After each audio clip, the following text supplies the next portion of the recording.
Bienvenue dans cette nouvelle édition du Morning News. Au sommaire, discours à la nation du président gabonais Ali Bongo Ondimba. Une allocution dans un contexte de crise sanitaire avec la propagation du coronavirus. Le chef de l'État a appelé le peuple gabonais au rassemblement face à cette menace. Charles Blé Goudé l'affirme, il rentrera en Côte d'Ivoire pour y occuper des fonctions politiques et de responsabilité. L'ancien ministre et président du COJEP a d'ailleurs réagi après l'adoption par le Congrès de la révision constitutionnelle. Vous l'entendrez dans ce journal. Et au Soudan, un tribunal a requis l'arrestation de l'ex-ministre des Affaires étrangères Ali Karti, impliqué dans le coup d'État de 1989 qui avait porté l'ancien président Omar el-Béchir au pouvoir. Le parquet a également instruit l'arrestation de 5 autres personnalités soudanaises.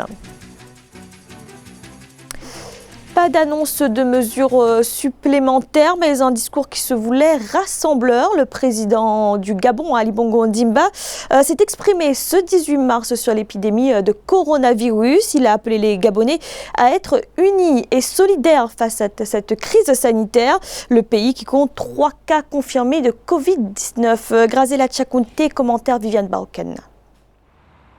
Sa parole était devenue rare. Mais face à la gravité de la situation, il a dû briser le silence. Le président Ali Bongo Ondimba s'est exprimé face à la nation gabonaise ce mercredi 18 mars 2020. Une allocution solennelle pour appeler à l'unité et à la responsabilité pour vaincre l'épidémie de coronavirus. Plus concrètement, les citoyens sont appelés à respecter les directives du gouvernement, les règles de distanciation sociale et surtout à respecter scrupuleusement les consignes d'hygiène. Le combat contre le Covid-19 n'est pas un combat individuel. Ce n'est même pas un combat de l'État. C'est le combat de toute société. Autrement dit, notre combat à tous que nous devons mener aujourd'hui, demain et dans les mois à venir. Le combat contre le Covid-19 est une cause résolument nationale. Il nous faut être solidaires les uns envers les autres. La coopération de chacun est indispensable pour vaincre cette pandémie. C'est pourquoi, Gabonaises, Gabonais, je vous demande avec fermeté, dans votre intérêt, 1. de respecter strictement toutes les mesures prises par le gouvernement. De la fermeté, mais pas de mesures exceptionnelles pour l'heure. Alors que certains redoutaient un relèvement des mesures préventives avec l'annonce notamment d'un confinement général de la population, le président Ali Bongo Ondimba s'est plutôt montré rassurant. D'importants moyens humains, financiers et matériels ont été mobilisés. Les réquisitions ont eu lieu. Nos structures médicales sont prêtes. Nos personnels de santé sont formés. Les moyens ont été renforcés. Soyez rassurés que je prendrai le moment venu, avec autorité et en toute responsabilité, nos décisions fortes pour renforcer les mesures déjà prises si cela s'avérait nécessaire. Il en va du principe de précaution, il en va de votre protection. Le Gabon enregistre actuellement 3 cas confirmés de coronavirus. Il s'agit de 2 femmes de 29 et 49 ans et d'un jeune homme de 27 ans. Le pronostic vital n'est pas engagé et les personnes ayant été en contact direct ou indirect avec ces derniers ont été identifiées et placées sous surveillance médicale. À noter qu'en cas de symptômes, un numéro vert, le 1410, a été mis en place et grâce à la création d'un fonds spécial, la prise en charge des malades sera totalement gratuite. Et chaque jour, de plus en plus de pays africains sont concernés par cette pandémie de coronavirus. L'Union africaine, en concertation avec les États, travaille à une réponse commune et plus efficace. Une formation des experts africains de la santé était d'ailleurs organisée en Côte d'Ivoire. Reportage de notre correspondant Olivier Connard. Suppression des vols en provenance de pays ayant enregistré plus de 100 cas de coronavirus pour 15 jours, fermeture des écoles pendant 30 jours, mise en quarantaine des cas suspects et interdiction des rassemblements de plus de 50 personnes. Le gouvernement ivoirien a pris des mesures drastiques pour juguler la pandémie de coronavirus. Objectif partagé par l'Union africaine qui a formé les responsables de santé de plusieurs pays africains à cet effet. Coronavirus est une réalité. C'est une réalité et Le premier moyen de lutter contre cette maladie, c'est la prévention, c'est-à-dire les conseils d'usage, les conseils d'hygiène donnés à la population. Si nous respectons ces conseils, nous allons briser la chaîne de transmission. Stop the panic. Arrêtons de paniquer et réfléchissons plutôt. Si nous savons comment se fait la transmission, on peut bloquer sa propagation. Mais cela n'empêche, nous devons faire très attention. C'est pourquoi nous disons qu'il faut que la population soit au courant des modes de contamination. Les pays africains ne disposent pas en général d'un système de santé robuste avec beaucoup d'infrastructures. Cependant, des mesures sont prises pour dépister les voyageurs afin de maîtriser l'épidémie.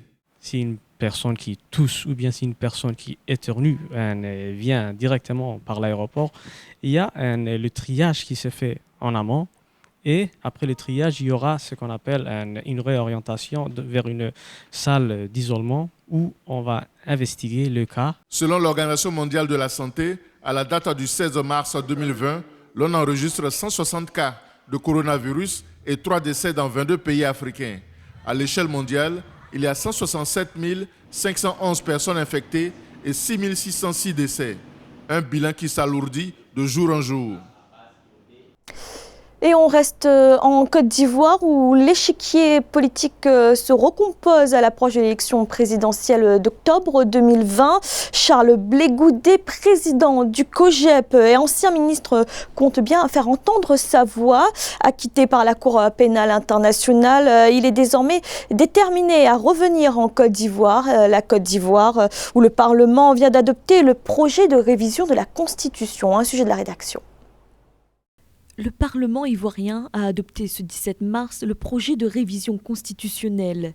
Dernière étape du processus après l'adoption par référendum le 8 novembre 2016. Un projet qui concerne à la fois le pouvoir exécutif, législatif et judiciaire. Le texte introduit notamment la nomination du vice-président de la République, des dispositions contestées par une partie de la classe politique. L'adoption par le Congrès s'est faite en dépit des réserves de l'opposition. Nous voici encore. C'est un problème de vice-président qu'on doit élire ou qu'on doit nommer. Oui. Moi, j'ai un problème avec tout ce raccommodage. J'ai un problème avec tout ce bricolage politico-juridique. Un projet de révision de la Constitution initié par le président ivoirien Alassane Ouattara, le chef de l'État qui a annoncé qu'il ne briguerait pas de troisième mandat. En face, les forces politiques s'organisent. Ainsi, Charles Blé Goudé, président du COGEP, acquitté par la Cour pénale internationale, se dit déterminé à rentrer en Côte d'Ivoire. Et que moi, Charles Blé Goudé, je veux dire à la CPI, je le dis encore à ceux qui voudraient bien l'entendre, je vais retourner dans mon pays. Et je serai parmi les dirigeants de mon pays. C'est un fait établi, duquel je ne doute pas du tout. J'ai mon mot à dire dans la gestion de la Côte d'Ivoire. Et j'ai une équipe qui est prête. Le RHDP a de son côté déjà désigné son candidat pour l'élection présidentielle du 31 octobre. Il s'agit de l'actuel Premier ministre Amadou Gon Coulibaly. Le mandat en cours des parlementaires sera prolongé le temps que des élections législatives et sénatoriales puissent être organisées, après l'échéance inscrite jusqu'alors dans la Constitution, à savoir fin décembre 2020. Dans le reste de l'actualité au Soudan, le parquet général a publié une circulaire d'arrestation d'Ali Karti, ancien ministre des Affaires étrangères. Ali Karti, visé par un mandat d'arrêt dans le cadre de l'enquête sur le coup d'État de 1989 qui avait porté au pouvoir l'ancien président Omar El-Béchir. 5 autres personnes sont également concernées par la circulaire. Nathalie Mo. Mandat d'arrêt émis contre l'ex-ministre des Affaires étrangères du Soudan, Ali Karti. L'homme politique est poursuivi par le parquet soudanais pour son rôle dans le coup d'État de 1989 alors qu'il était commandant des forces de défense du peuple. C'est par ce putsch qu'Omar El-Béchir avait accédé au pouvoir. Des observateurs pensent qu'il pourrait être poursuivi par la Cour pénale internationale comme l'ancien président El-Béchir. Il va falloir prouver son implication dans des crimes qualifiés notamment. En réalité, il s'agit là d'une chasse aux sorcières qui a été lancée par le gouvernement provisoire de Khartoum, dont l'objectif principal est de déraciner l'islam politique au Soudan. Et Ali Karti représente l'une des figures les plus représentatives des frères musulmans. L'ordonnance du parquet soudanais a également instruit l'arrestation de 5 autres personnalités soudanaises, à l'instar de l'ancien député Omar Souleymane. Dans le même temps, les avoirs de Ali Karti ont été gelés et ses biens immobiliers saisis. Lors des protestations populaires qui ont favorisé le départ de Béchir, les protestataires soudanais avaient accusé Ali Karti d'avoir volé l'argent du peuple. Enfin, l'une des raisons pour lesquelles les avoirs et biens sont saisis, c'est le fait qu'un attentat est survenu à Khartoum visant le premier ministre Abdallah Hamdok, ce qui signifierait que certains cadres de l'ancien régime peuvent financer des groupes rebelles. Dans le chapitre judiciaire soudanais, le ministre de l'Intérieur, le général El Tereifi Dafala, a confirmé que les enquêtes sur la tentative d'assassinat contre le Premier ministre Abdallah Hamdok la semaine dernière continuaient leur cours. Au Zimbabwe, à présent, la page de la réforme agraire de l'ancien président Robert Mugabe est en train d'être complètement tournée. Après avoir proposé des compensations financières aux anciens fermiers expropriés, le gouvernement de l'actuel chef de l'État, Emmerson Mnangagwa, a annoncé la possibilité d'octroyer de nouvelles exploitations aux agriculteurs qui avaient été lésés. Un sujet de la rédaction. Une nouvelle législation en faveur des fermiers expropriés au Zimbabwe. Les anciens fermiers blancs qui avaient été expropriés peuvent désormais se voir attribuer de nouvelles terres. Un dédommagement annoncé par le ministère de l'Agriculture. 4500 agriculteurs pourraient bénéficier de cette mesure. Toute personne souhaitant obtenir le titre de propriété d'un terrain agricole qui était auparavant sa ferme peut en faire la demande par écrit au ministre, lequel doit renvoyer la demande au comité. La nouvelle disposition concernera également les fermiers étrangers. Les autorités du Zimbabwe ont d'ores et déjà conclu des accords avec l'Afrique du Sud, l'Allemagne ou encore les Pays-Bas. La mesure n'est pas pour autant automatique. Certaines demandes pourraient en effet être rejetées si, comme l'indique la réglementation, elles sont contraires à l'ordre public, l'urbanisme ou l'intérêt général. Si le Zimbabwe est prêt à faire une progression sur la réforme foncière, je pense que là aussi, ça va attirer les investisseurs, aussi bien financiers que des techniciens en matière de production agricole. Cette décision du gouvernement est l'épilogue du programme de réforme foncière accéléré lancé en 2000 par l'ancien président Robert Mugabe, dont l'objectif était de corriger les déséquilibres entre blancs et noirs. Une réforme qui avait plongé le pays dans une profonde crise économique, amenant les autorités à octroyer dès 2013 des compensations aux fermiers expropriés.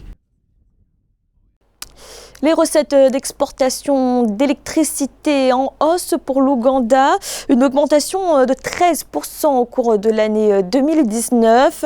Le pays a ainsi exporté plus de 320 mégawatts d'énergie, et ce en direction des pays voisins comme le Kenya et la Tanzanie, montant récolté 46 millions de dollars. Philomène Tina. Avec un taux d'électrification nationale de 26% seulement sur une demande de 650 MW, l'Ouganda a néanmoins exporté 320,3 MW d'énergie en direction de ses voisins en 2019. Ce volume d'exportation lui a valu 46 millions de dollars de recettes. Ainsi, les recettes d'exportation d'électricité de l'Ouganda ont haussé de 12% en 2019. En 2018, le pays a exporté 228,8 MW d'électricité pour une recette de 40 millions de dollars. On a mobilisé plus de 2 milliards de dollars pour la construction de 2 projets qui ont permis donc de mettre sur pied 2 infrastructures de production d'énergie hydroélectrique de capacité installée 850 MW. Le pays ne peut pas consommer tout cela. On a pris de l'argent ailleurs pour construire ces 2 barrages-là, et pour rembourser, on aurait à exporter l'énergie. La nouvelle politique nationale énergétique de l'Ouganda a pour priorité un recours aux sources d'énergie renouvelables que sont le solaire et la géothermie. Le pays exporte son électricité vers le Kenya, la Tanzanie et la République démocratique du Congo. Donc l'Ouganda en partie également fait montre d'une solidarité africaine en acceptant de déverser une partie de sa production interne d'énergie hydroélectrique, mais en même temps c'était une contrainte imposée par les donneurs d'ordre. L'Ouganda continue à faire face à de nombreuses difficultés dans son réseau de distribution électrique, même avec une capacité actuelle de 1252,4 MW. En outre, les centrales hydroélectriques d'Isimba et de Karouma, nouvellement construites dans le pays, vont réduire les coûts de production d'électricité de 17,45% selon les autorités. taux d'inflation record au Nigeria. Les prix à la consommation ont augmenté de 12,20% au mois de février. Une situation qui s'explique par les mesures protectionnistes prises par le gouvernement. Les autorités nigérianes qui avaient décidé de fermer les frontières terrestres afin de lutter contre la contrebande. Ange Bijounomeyo. L'inflation annuelle a augmenté au Nigeria. De 12,13%, elle est passée à 12,20% au mois de février.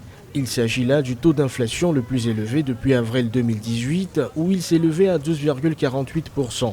Plusieurs économistes s'accordent à dire que cela est dû à la fermeture des frontières nigérianes. Les économistes au Nigeria ont étudié la question donc de l'inflation, la question de la misère de la population et savent où cela peut aller. Alors, est-ce qu'aujourd'hui le Nigeria est prêt à rouvrir ses frontières? Ce n'est pas évident. Le Nigeria a décidé de fermer une partie de ses frontières pour lutter contre la contrebande de riz et d'autres marchandises.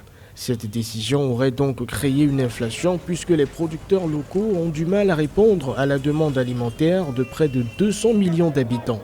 Mais pour d'autres spécialistes, l'inflation est due à l'épidémie de coronavirus. Avec un taux d'inflation de 12,13%, c'est des données avant coronavirus par exemple. Et la situation serait encore plus dégradante lorsque nous avons les conséquences de cette coronavirus qui va impacter directement l'économie du Nigeria. Et le Nigeria s'y est préparé. Le Nigeria est en train de travailler son agriculture pour pouvoir nourrir non seulement sa population, mais commercialiser désormais. La croissance du produit intérieur brut réel du Nigeria devrait passer à 2,9% en 2020 et à 3,3% en 2021. L'effort visant à rabattre l'inflation dans une fourchette de 6 à 9% s'est heurté à des contraintes structurelles et macroéconomiques, notamment la hausse des prix des denrées alimentaires et des arriérés de paiement. C'était le journal de la rédaction. Merci de l'avoir suivi. Retrouvez dans un instant une nouvelle édition de l'information.